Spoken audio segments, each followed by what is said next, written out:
guys, நான் தான் உங்கள் கௌதம். நேற்று வந்து நம்ம வந்து க்ரியோவில் வந்து ரெக்டாங்கிள் எப்படி வரைகிறது அண்ட் ரெக்டாங்கிள் என்னென்ன டைப்ஸ் இருக்குது அப்படிங்கிறத வந்து பார்த்தோம். இன்றைக்கி வந்து நம்ம வந்து பார்த்திங்கன்னா வந்து சர்க்கிளில் என்னென்ன டைப்ஸ் இருக்குது, சர்க்கிள் எப்படி வரையலாம் அப்படிங்கிறத வந்து இன்றைக்கி பார்க்கலாம். ஓகேவா?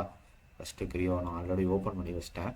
ஸோ இதுக்கெலாம் டைம்ஸ் வேஸ்ட் ஆகுது அப்படிங்கிற காரணத்தினால் பார்த்தீங்களா, இதான் 2-3 கிளாஸ் பார்த்தனால உங்களுக்கே தெரியும் எப்படி வந்து உள்ள நார்மல் ஒரு பார்ட் வரைகிறது போகிறது அப்படின்ட்டு எல்லாருக்கும் ஓரளவு தெரியும் அப்படின்னு நினைக்கிறேன். சப்போஸ் தெரியலன்னா முன்னாடி பார்த்த 2 வீடியோவில் போய் பார்த்துக்கோங்க. அதில் வந்து எப்படி வந்து நம்ம வந்து ட்ராயிங்குள்ளே வர்றது அப்படிங்கிறது வந்து ஃபுல்லாக நான் சொல்லியிருக்கேன். அதை பார்த்துக்கோங்க. Now let's go for the diagram. As usual front நான் எப்பயுமே ஃப்ரண்ட் இதெல்லாம் சூஸ் பண்ணுறது. ஸ்கெட்ச். ஓகே, நம்மளுக்கு வந்துடுச்சு. லைன் ரெக்டாங்கிள் பார்த்தோம். இப்போ வந்து சர்க்கிள் பார்க்க போகிறோம். சர்க்கிளில் வந்து என்னென்ன டைப்ஸ் இருக்குது? இதுலேயே 4 டைப். ரெக்டாங்கிள் மாதிரியே 4 டைப்ஸ் இருக்குது.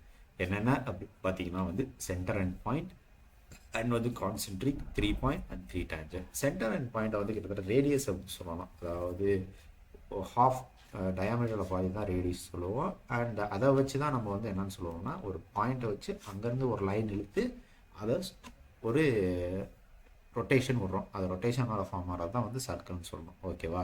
First and centre and point போகலாம். ஃபஸ்ட்டு சென்டர் அண்ட் பாயிண்டில் பார்த்தீங்கன்னா ஃபஸ்ட்டு ஒரு டாட் சூஸ் பண்ணுறேன். பார்த்தீங்கன்னா என் பாயிண்ட். ஓகேவா? அவ்வளோதாங்க, சிம்பிள். இதுதான் வந்து சிம்பிள் சர்க்கிள். ஒரு சிம்பிள் சர்க்கிள் எப்படி வரையணுங்கிறது இதுதான். புரிஞ்சா?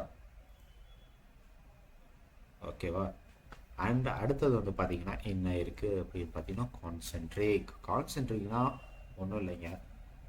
எந்த சர்க்கிள், ஒரு 100 சர்க்கிள் 200 சர்க்கிள் இருக்கலாம், எத்தனை சர்க்கிள் வேணால் இருக்கலாம். ஆனால் அதுக்கு சென்டர் பாயிண்ட்டுக்கு காமனாக ஒரு பாயிண்ட் தான் இருக்கும். அதுதான் வந்து என்னென்னு சொல்லுவாங்கன்னா கான்சென்ட்ரிக் அப்படின்னு சொல்லுவாங்க. அண்ட் இப்போ பார்க்கலாம் கான்சென்ட்ரிக் சர்க்கிள் எப்படி வரைகிறது அப்படின்ட்டு. கான்சென்ட்ரிக் சூஸ் பண்ணுறோமா? எந்த சர்க்கிளுக்கு இதாக வரணும் இதை சூஸ் பண்ணுறேன். பார்த்தீங்களா? உள்ளே இல்லாட்டி வெளியே, அது உங்கள் சாய்ஸ் அண்ட் டயக்ராம் பொறுத்து மாறும்.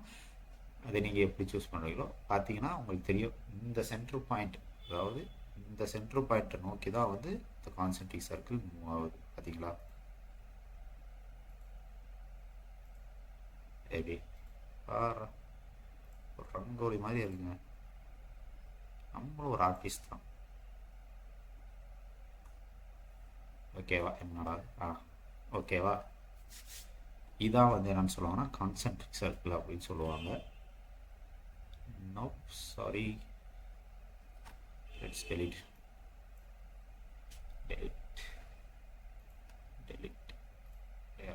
ஆகுதா? ஓகே, நெக்ஸ்ட் வந்து பார்த்தீங்கன்னா 3 பாயிண்ட். 3 பாயிண்ட்டுங்கிறது ஒன்றும் இல்லைங்க. நார்மலாக 2 பாயிண்ட் சூஸ் பண்ணி வரைகிறாங்க, 3 பாயிண்ட் சொல்லுவாங்க. ஓகேவா? அவ்வளோதான். பார்த்தீங்களா? இங்கே ஒரு பாயிண்ட் சூஸ் பண்ணியிருக்கேன், இங்கே ஒரு பாயிண்ட் சூஸ் பண்ணியிருக்கேன். இதுக்கு 3வது பாயிண்ட் சூஸ் பண்ணேன்னா ஃபிக்ஸ் ஆகிடும். ஓகேவா? மேக்ஸிமம் இந்த 3 பாயிண்ட் இது வந்து எங்கன்னா வந்து இந்த காம்ப்ளிகேட் அந்த ஆர்ட் ஸ்ட்ரக்சர்ஸ்லாம் சில இதில் வரும், காம்ப்ளிகேட்டட் டிசைன்ஸ்லாம் அந்த இடத்துல வந்து இது யூஸ் பண்ணுவாங்க. ஏன்னா ஆர்க்கு அந்த மென்ஷன் பண்ணியிருக்க ரேடியஸ் கொடுத்தீங்கன்னா வந்து you don't get the shape. Okay, மேக்ஸிமமான டிசைன்ஸில் சம் டிசைன்ஸ்லாம் நான் எல்லாத்தையும் சொல்ல வரல.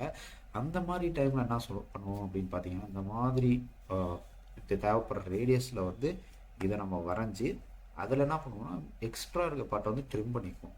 ஓகேவா? ட்ரிம் பண்ணுறதுனால யூ கெட் த ஷேப். ஓகேவா? அதுக்கப்புறம் என்னென்னா we just change the dimensions. அந்த மாதிரி பண்ணுறதுனால கொஞ்சம் ஷேப்ஸும் இதாகவும் கொஞ்சம் ஒர்க் அதிகமாக தான் இருக்கும், இருந்தாலும் இட் லுக்ஸ் ப்ராமிசிங். ஓகேவா? அதான் வந்து என்னென்னா 3 பாயிண்ட். இதுதான் வந்து 3 பாயிண்ட் இதுன்னு சொல்லுவாங்க. 3 பாயிண்ட்ஸ் இருக்குது. ஓகேவா? அண்டு நெக்ஸ்ட் வந்து பார்த்தீங்கன்னா நம்ம என்ன பார்க்க போகிறோம் அப்படின்னு பார்த்தீங்கன்னா டேஞ்சன்ட். ஓகேவா? டேஞ்சன்ட்டோட கண்டிஷன், டேஞ்சன்ட்னா உங்களுக்கு என்னன்னு தெரியும். It's an infinity and it duchess only in single point. ஓகேவா? சிங்கிள் பாயிண்ட்டாக இருந்தால் மட்டும்தான் வந்து உங்களுக்கு வந்து டேஞ்சன்ட் வந்து இதாகும். அண்ட் சர்க்கிள் வரைகிறதுக்கு ஒரு கண்டிஷன் இருக்குது. என்னென்னா 3 என்டிட்டிஸ் கண்டிப்பாக இருக்கும். ஃபார் எக்ஸாம்பிள் நான் இப்போ இதை சூஸ் பண்ணுறேன்னு வைங்க, எக்ஸப்ட் ஆகுதுடா, பரவாயில்லைங்க. But we can draw the என்ன சொல்கிறது, சர்க்கிள் பிகாஸ் 3 entities இல்லை ஓகேவா. இப்போ நான் ஒன்று எக்ஸ்ட்ரா வரைகிறேன், ஒரு லைன் வரைஞ்சிக்கிறேன்னு வச்சுக்கோங்களேன். now let's go for the tangent circle. இது ஒரு பாயிண்ட், இது ஒரு பாயிண்ட், இது ஒரு பாயிண்ட். டடா, பார்த்தீங்களா? அதாவது 3 entities இருக்கணும், மொத்தம் 3 பாயிண்ட்ஸ் இருக்கணும். பாயிண்ட்ஸுங்கிற மாதிரி வச்சுக்கோங்களேன். அது இருந்தால் மட்டுமே என்னன்னா உங்களுக்கு டேஞ்சன்ட் இது வரைய முடியும். இல்லை என்றால் உங்களுக்கு வந்து வரைய முடியாது. அது ஒரு ப்ராப்ளம். ஓகே, நோட் பண்ணிக்கோங்க.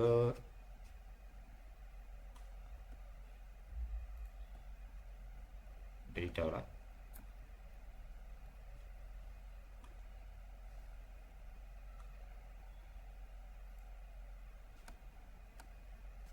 ஓகே, இன்றைய கிளாஸ் இத்தோடு முடிந்தது. அவ்வளோதாங்க. சர்க்கிள் எல்லாம் என்னென்ன டைப்ஸ் இருக்குது, எப்படி வரைகிறதுங்கிறத பார்த்துட்டோம். நாளைக்கு வந்து ஆர்க் எப்படி வரைகிறது, ஆர்க்கில் என்ன டைப்ஸ் எல்லாம் இருக்குது அப்படிங்கிறத நாளைக்கு வீடியோவில் பார்க்கலாம். அதுக்கு முன்னாடி மறக்காமல் என்னோடய சேனலை வந்து லைக் அண்ட் சப்ஸ்கிரைப் பண்ணிடுங்க. And if you have any doubts comment செக்ஷனில் ப்ளீஸ் மென்ஷன் பண்ணுங்கள். And I am ready to answer it. Bye guys.